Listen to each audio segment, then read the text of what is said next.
This guy's name is Brian Johnson. Or is it Ryan Johnson? I think it's Brian Johnson. And from the research that I've done, because I haven't dug deep into this video, I only watched like 30 seconds of it to determine whether or not it would be suitable for us to react to, because I got to, make sure that everything is cool. But then at the same time, I don't want to let that impact what it is that we're doing as far as authentically reacting to things. His ex-fiance, not ex-wife, his ex-fiance sued him for $9 million. Now, from all intents and purposes, this guy owns several different companies as far as what I can research. And I think in a general sense, his goal is to live forever. His goal is to live forever. If I'm not mistaken, I believe that his entire channel and his entire companies is dedicated to trying to turn back the hands of time and try to figure out how, at some point, somehow, get himself to even be able to live forever. All right. So again, his name is Brian Johnson, and he said that his ex-fiance sued him for $9 million. I want to break this down. And again, the theme of the show is going back to the idea that the more visible you become, the more successful you become, the harder it is for you to be able to keep it. Hi, everyone. 2.5 years ago, on a normal Tuesday morning, I was going about my normal routine, and I received an email from a lawyer that attached a 13-page letter from my former fiance. This letter accused me of all sorts of, quote, perverse and abusive behavior. It was a shocking email to receive. Never would I have expected this thing to arrive in my email box. At the time, there was a lot of accusations being made about a lot of people, and I knew that many people were losing their jobs and their careers over this time. And I was now right in the thick of it. I never imagined myself to be there. As I read through the letter, so basically he was getting me too. Trying to make sense of reality, it was a state of paralysis I've never experienced before. I spent the day talking to friends, I spoke to my attorneys, and we were trying to figure out what to do. Universally, the advice I received from everyone was settle it, remain private. Don't take this into the public sphere because one's reputation can be eternally tarnished, and it's very hard to come back from. And it felt devastating to me. The accusations felt like an injustice. And herein lies the dilemma, especially for rich men or men that have resources. The dilemma is, do you just make it an easy payday for somebody and then potentially make it go away? And this is a lot of times what people that have money wind up doing, because the possibility of losing based off of somebody's opinion of you is great. On top of that, you also have to factor in the idea that it then becomes public and then it can ruin your reputation. And then last but not least, it's always the possibility for you to be able to lose, even if it's just an accusation. Now, remember, this is an ex-fiance. This is not a wife. This is not somebody that he was married to. This is a person that he was engaged to be married to, but never actually went through with it, obviously, for whatever reasons, right? But again, the idea is that usually what they will tell you to do is just settle it. Because in lawyers' fees and a different cost and a potential ruin to your reputation, they're saying that you're never going to be able to come back from that. And so a lot of times people just don't see it's worth it. When you see people settle stuff, it doesn't mean an admission of guilt. It doesn't mean that they're guilty at all.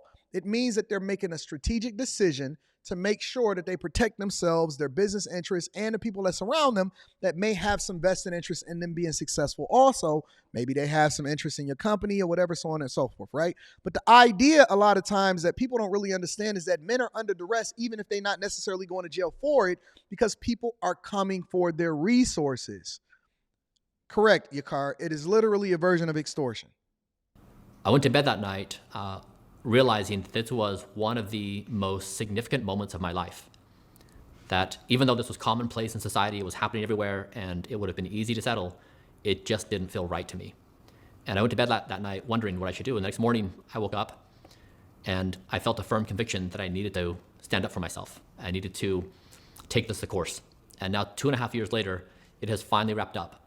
but it has been devastating. It has been costly. It has been stressful. It has been ruinous in so many ways. 2.5 years later, just to be able to try to stop her from suing him and getting a payday because he wanted to defend himself. 2.5 years later. Now, obviously, this became public, and this was something that ruined his reputation in whatever respective field that he was in. I'm sure people probably made a whole lot of videos off of him. But 2.5 years later, this actually is now coming to a head, and he's basically breaking down to you how it played out. And I hope that my experience going through this and sharing it with you will somehow make society better. And so what I've done is I've written out what I'm going to say today because I've carefully thought about what I'm going to say. Not something I wanted to just riff on generally as I explain the details. So if you bear with me, I'll go through the entirety of what has happened over the past 2.5 years. My former fiance threatened to make scandalous public accusations about me unless I paid her $9 million in 1 week. 2 years later, a judge ordered her to pay me $500,000 for the fees I had spent defending my innocence. The dark, underground accusation economy. Okay, so how did this happen? It started on April 6th, 2021, that morning I was telling you about, with a 13-page letter from her attorneys. A quote, redacted, is willing to settle all of her claims against Mr. Johnson and his companies for $9 million, ... This was surprising because after... This should be so illegal. It should be illegal for you to be able to civilly sue somebody based off of some of the stuff that they're able to do so. It should be illegal. Why do you deserve money? I don't understand sometimes why you deserve money for some of the stuff that you say that you deserve money for. Over a year of our relationship ending, for the first time ever, she was accusing me of a wide range of, quote, abusive and pervasive behaviors.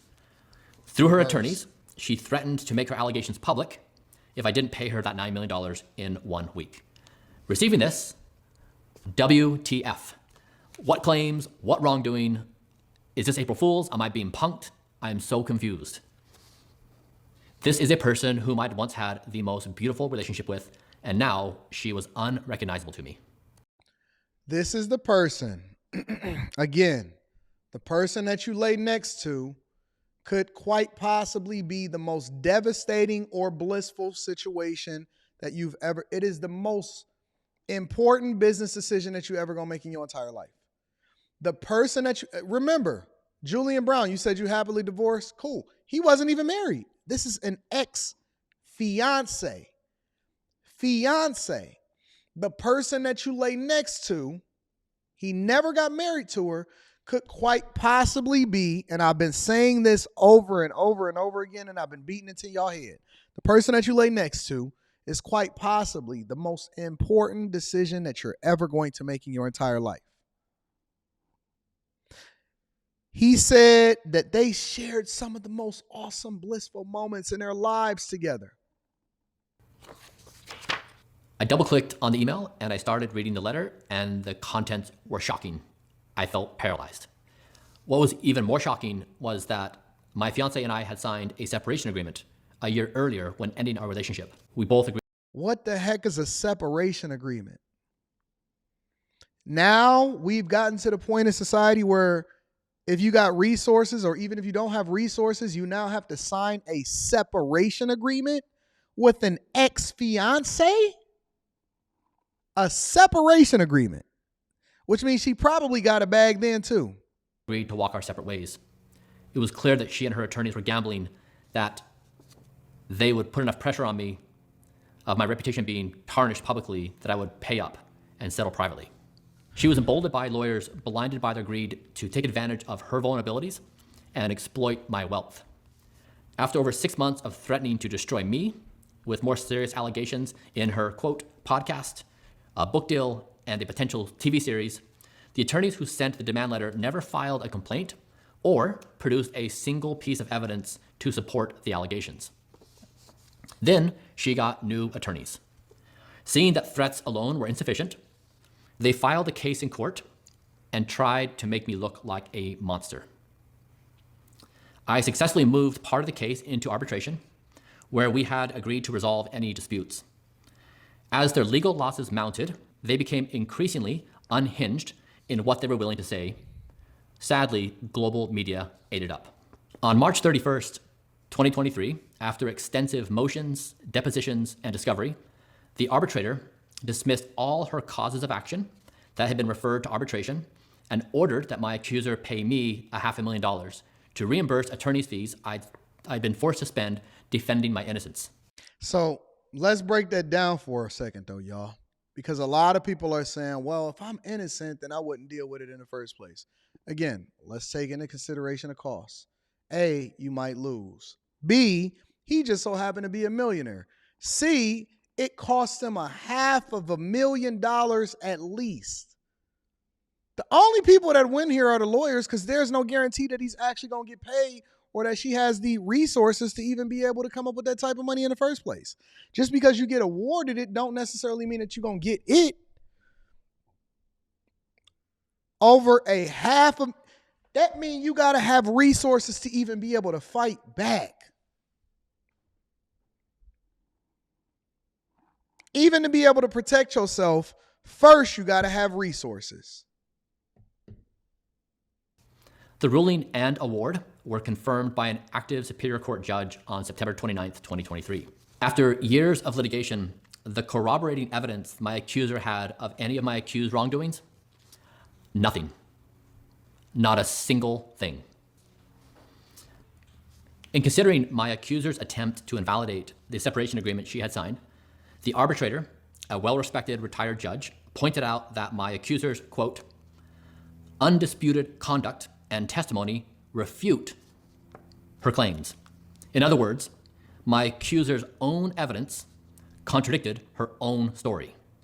This is noteworthy as my accuser's day job is chief storytelling officer at an implantable medical device company where trust is life and death. Her job is the chief storyteller for an implant company that basically oversees life and death for whoever it is that they're implanting whatever they're implanting in. That's crazy. Her job title, her day job is chief storyteller.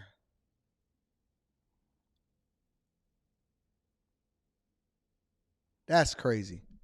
And she's a leader of a company.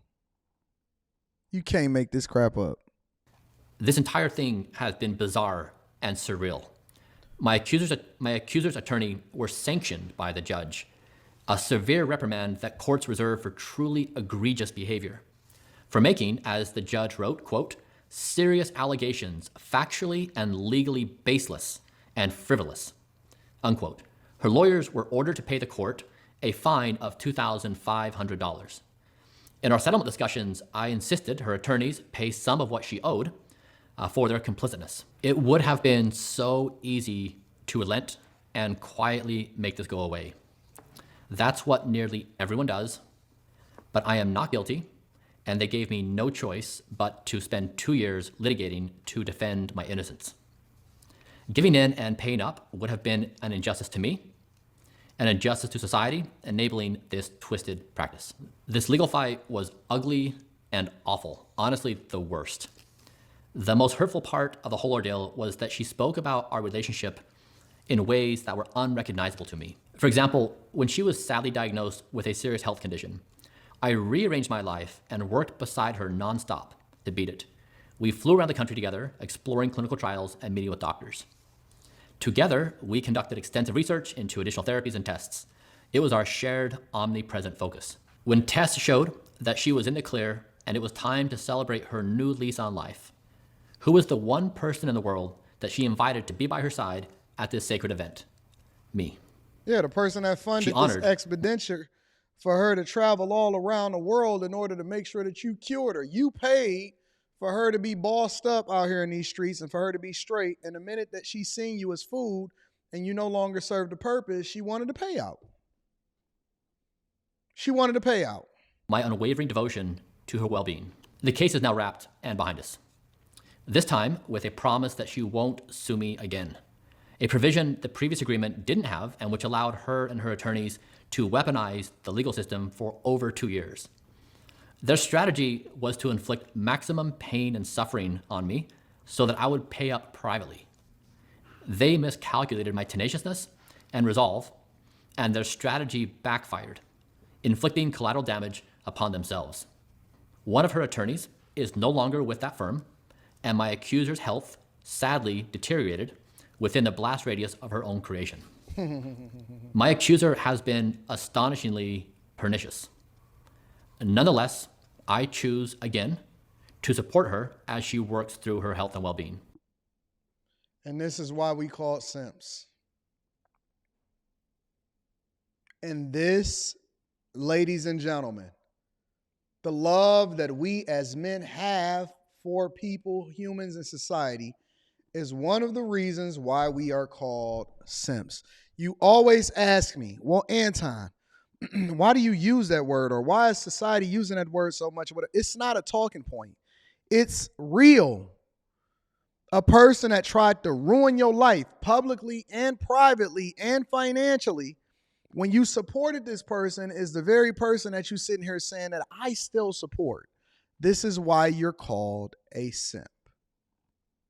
You spent $500,000 in legal fees and 2 years of your time defending yourself against a frivolous lawsuit and people trying to take your life. And you're sitting here telling me that you support this person and you're going to overlook whatever it is that they're doing to you. And this is why I say that you are simps. The settlement funds she owes me will be routed to a trust I established for her medical needs. She is the sole beneficiary and is the only person who can access the trust. Oh my God, I can't do this. I won't keep a penny of what she pays as part of the judgment. I know many of you may be thinking that this situation is something that happens to other people and something that won't happen to you. The thing that's relevant here is that every minute of every day, each of us invests our efforts into building our reputations. We show up on time. We're respectful. We offer sympathy. We help out. We apologize when we're at fault. We tell the truth. Our reputation is our life currency. Then, in one moment, a headline can cause everyone you love and care about to question everything they thought they knew about you. A lifetime of... If you try to ruin me, I'm going to forgive you, but I'm never going to forget. And I'm going to make sure until the day that you die, I'm going to make sure that you're held accountable for your actions. Listen, if there's an inheritance that you earmarked for your children, but you tried to ruin me financially, and I'm able to get my lick back, I'm coming for your children's inheritance. I'm not him. I'm not him. And maybe he's blessed, but God ain't through with me yet. When you try to ruin my life and I had love for you, trust and believe I'm going to get back. I have to hold you accountable. This has nothing to do with not being able to forgive you. But we know that you have to be held accountable because you're now becoming an example of what other people can leverage the situation to do yourself. If your kids have anything, I mean, if they got 13 cents and it cost me $1 to get every 13 cents, I'm coming to get that 13 cents. I'm going to pay $1 to get that 13 cents. If they got a car, if you got a home that you're leaving it to, anything, I'm coming for it. You're not going to use me, abuse me, and then I pay for your health. Pay for your own health. Work is now in question. It's great entertainment when it's about someone else, something entirely different when it's about you. It has been no fun having my name dragged through the mud without the ability to comment. Quote, innocent until proven guilty, unquote, is a bedrock of our society. In recent years, it has been weaponized and exploited as guilty until proven innocent has been de facto by mob rule, ruining people's careers, lives, and reputations, taking away from those who legitimately need the legal system. It has created a booming underground economy that has destabilized societal trust by straining our bonds. Our societal fabric is fragile, woven together by a shared trust. I don't need to hear all of that. I heard everything that I needed to hear once you said that you was actually still supporting her.